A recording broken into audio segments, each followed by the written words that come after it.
He led a nation, faced scandals, reshaped history. But tonight, a forgotten melody challenges everything he thought he knew. This is not about power. This is about redemption. And music. The ballroom of the Ritz-Carlton in Atlanta shimmered under chandeliers, velvet curtains swaying gently as the orchestra tuned their instruments. It was the annual Harmony for Hope Gala, an exclusive event raising funds for arts education. Among the donors, influencers, and political elites, one figure drew particular attention: former President Bill Clinton. Dressed in a tailored midnight blue suit, Clinton mingled with ease, glass of cranberry spritzer in hand. He had attended hundreds of events like this, his charm intact, his voice still carrying that Arkansas cadence that once won over millions. But this evening was different. As the crowd settled, a sleek Steinway grand piano stood center stage. The host's voice echoed, "Ladies and gentlemen, please welcome our guest of honor, Maestro Rafael Navarro." The audience erupted in applause as a tall, striking man in his early 40s took the stage. His fingers were known across the globe, his activism too. A musical rebel with a cause, Rafael Navarro had sold out the Royal Albert Hall and sparked debates in the UN. Navarro gave a gracious bow then, before playing, stepped to the microphone. "I want to thank you for your generosity," he began. "But let's talk honestly. We live in a world where politics overshadows the arts. And yet some of those who ignore or cut arts funding are here, posing with the piano." A murmur swept the crowd. Clinton looked on, brows slightly raised. Navarro's gaze locked on him. "President Clinton," he said slowly, "have you ever created anything not meant for applause or votes? Something that spoke only to the soul?" The room froze. Clinton, ever the orator, raised his glass with a slow smile. "Well, Raphael, sometimes diplomacy has its own rhythm."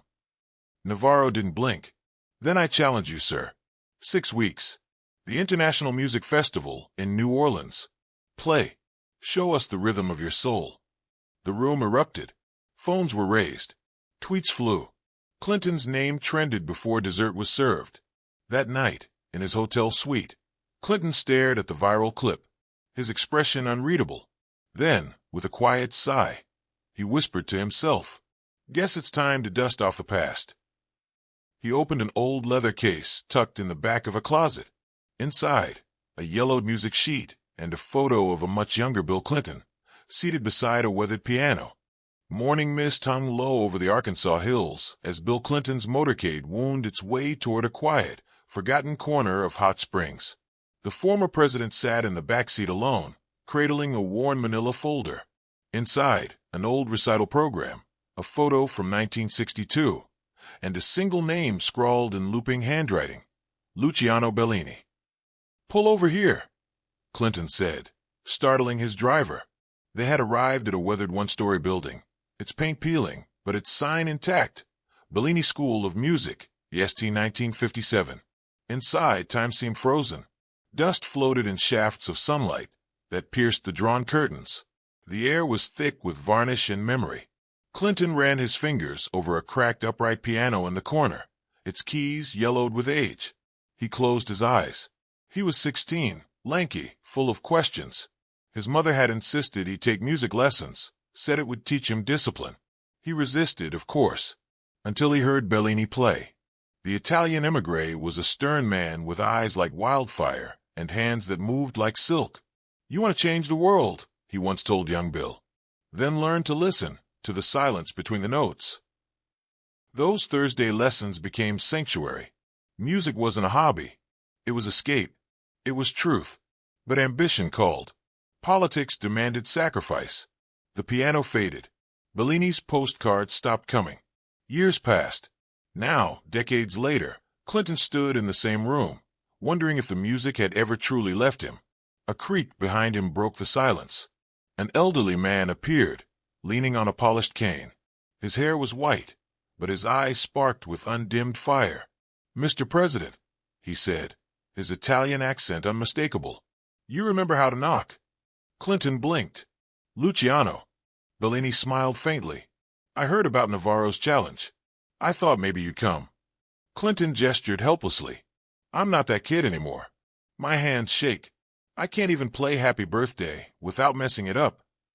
Then don't play Happy Birthday, Bellini replied, tapping his cane. Play something that matters. Clinton looked away. What if I can't? Bellini walked to the piano, sat, and played a soft, aching melody. Do you know what this is? Clinton nodded, eyes stinging. The promise of dawn. Bellini stopped. Then you remember more than you think. A pause. Will you teach me again? Clinton asked, voice raw. Bellini chuckled. You were never an easy student. But yes, if you're willing to work. 6 weeks. No politics. No press. Just music. Clinton extended his hand. Let's begin. And so it began. Not a return, but a rediscovery. The Grand Steinway arrived just before sunrise. Clinton watched from the window of his Chappaqua study as delivery men wheeled the massive crate across the gravel path, its polished black lacquer gleaming like obsidian in the dim morning light. Once placed, the room transformed, not just in appearance, but in purpose. It was no longer a retreat. It was a crucible. Luciano Bellini appeared at 7:59 a.m., precisely 1 minute early, his cane tapping in time with the tick of a brass wall clock. He wore a tweed jacket, a maroon scarf, and the look of a man ready for war. Espresso, Clinton offered. Bellini took it wordlessly. You look tired already. Politics does that. Then stop being a politician. The first week was hell. Clinton's fingers, stiff from age and disuse, rebelled against scales. Bellini barked at every lazy wrist and weak trill. Your hands campaign, he snapped. Make them compose. By day, Clinton juggled public appearances, speeches, interviews. Cameras followed him relentlessly, hoping to capture him slipping, faltering. Every time he left the piano, he was dragged back into headlines. Mr. President, will your festival performance be scripted too? Is this a stunt to distract from policy failures?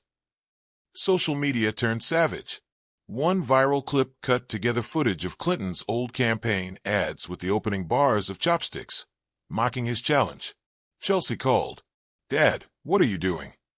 He sighed. Trying to remember who I was before I became who they think I am. Still he played. He practiced at dawn, between meetings, after dinner.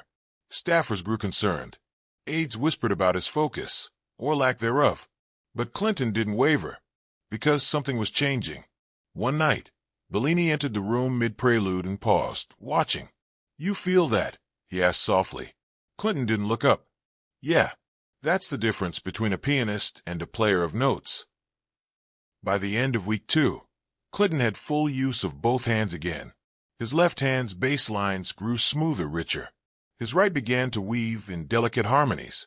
Mistakes remained, but now they had character. The press tried to get an exclusive. He refused. Even Navarro taunted him, posting rehearsal clips with captions like, "Practicing for the real stage, not a retirement home." Clinton smiled grimly and returned to the piano. Bellini handed him new sheet music. Now we begin the real work. Isn't that what we've been doing? No, Bellini said, his eyes gleaming. That was learning to listen. Now, we make you worthy of being heard. And so, in a house filled with silence and the ghost of younger ambitions, a president practiced not for politics, but for purpose. The International Music Festival was just hours away, and New Orleans buzzed like a live wire. Helicopters hovered above the French Quarter, news vans blocked entire blocks, and local vendors sold Clinton versus Navarro T-shirts as if it were a prize fight. Inside the historic Orpheum Theater, a single Steinway concert grand waited center stage beneath a colossal chandelier. Its lid was open, polished to a mirror finish, reflecting the storm that was about to unfold. In his dressing room backstage, Bill Clinton sat alone. He wore a simple black suit, unadorned, save for a small silver pin on his lapel in the shape of a treble clef. His hands, once symbols of statecraft, were now instruments of a different diplomacy. One bruised by weeks of training, the other still taped at the joint from a minor sprain 2 nights earlier. But he was here. His phone vibrated with a text from Chelsea. No matter what happens tonight, I'm proud of you. Another text arrived seconds later, from Navarro. Tonight isn't about politics, Mr. President. It's about truth. Let's see yours. Clinton read it, exhaled, and set the phone down. Outside, his aide Clara argued with festival staff. No press access until post-performance. No questions about 1998. Only music. She peeked in. "You sure about this?" she asked quietly. Clinton gave her a lopsided smile. "I've been in tighter spots." "Yeah, but this one has a live audience and 0 teleprompters." He chuckled. Backstage, Navarro paced like a panther. He wore a midnight tuxedo trimmed in gold. Cameras followed his every move, reporters hanging on his silence. When asked what he expected from Clinton, he answered with a cold shrug. Redemption attempts often end in dissonance. Bellini, now frielier than ever, waited in the wings. He wore a full black coat with white gloves, his cane in hand. He said nothing. He didn't need to. The stage manager leaned into Clinton's room. "Mr. President, Navarro is beginning. You're up next." Clinton stood. His knees ached. His back tensed. His chest thudded. And yet, he walked toward the stage like he once walked into summits. Only this time, there would be no handshake. No agreement. Only keys, chords, and a crowd waiting to see a man succeed or fall. Navarro launched into his first piece, Rachmaninoff's Prelude in G minor, with electrifying precision. The crowd erupted. The bar was set high. Clinton stood just off stage, heart pounding, eyes closed, hearing not the music, but the silence between the notes. Bellini stepped beside him, whispering, "Play not to prove them wrong, but to remember you were always more than they imagined." The music swelled. The applause thundered. Navarro took his bow. Now it was Clinton's turn, and as he stepped onto the stage, under the crushing weight of expectation and decades of distance from music, he didn't walk like a president. He walked like a man chasing a promise he made to himself, long before the world ever knew his name. Bill Clinton stepped into the spotlight, greeted by a wall of silence sharper than any applause. Thousands stared. Phones hovered midair. Reporters whispered, betting on failure. He approached the Steinway, placed a small silver keychain, Bellini's gift, on the music stand. Then he sat. For a breathless moment, his hands hovered above the keys. Then he began. The first notes of the dawn's promise trickled through the hall, like sunlight on water. Slower than Navarro's earlier rendition, gentler, almost uncertain, but deeply human. Each chord seemed to say, "I am not perfect, but I am present." Clinton's left hand, trained through relentless repetition, anchored the melody with steady warmth. His right, still recovering, stumbled once, but recovered with grace. He didn't chase perfection.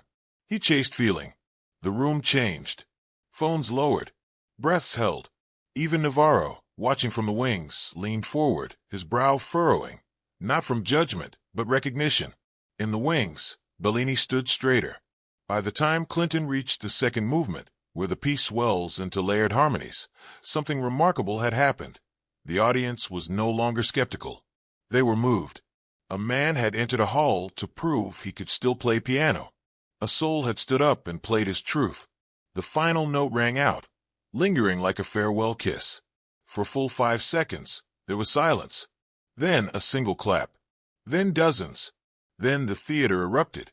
A standing ovation. One that didn't just praise a performance. It honored a transformation. Backstage, Bellini wiped a tear.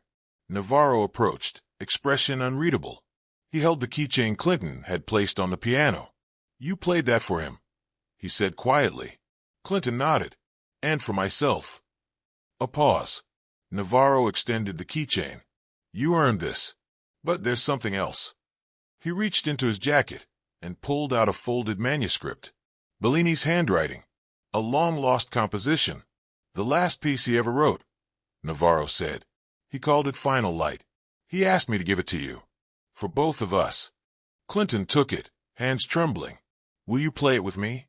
Navarro hesitated, then nodded.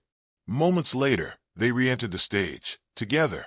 "Ladies and gentlemen," Clinton announced, "Maestro Navarro and I would like to perform an unreleased piece, composed by our teacher. For tonight. For you." And so they played, two men, once divided by pride and perception, now united by memory, melody, and a mentor's final wish. As the final note of final light faded into eternity, the crowd rose once more. And in that moment, the world remembered. Music doesn't care about titles, only truth. If you like the video, don't forget to subscribe and press the like button.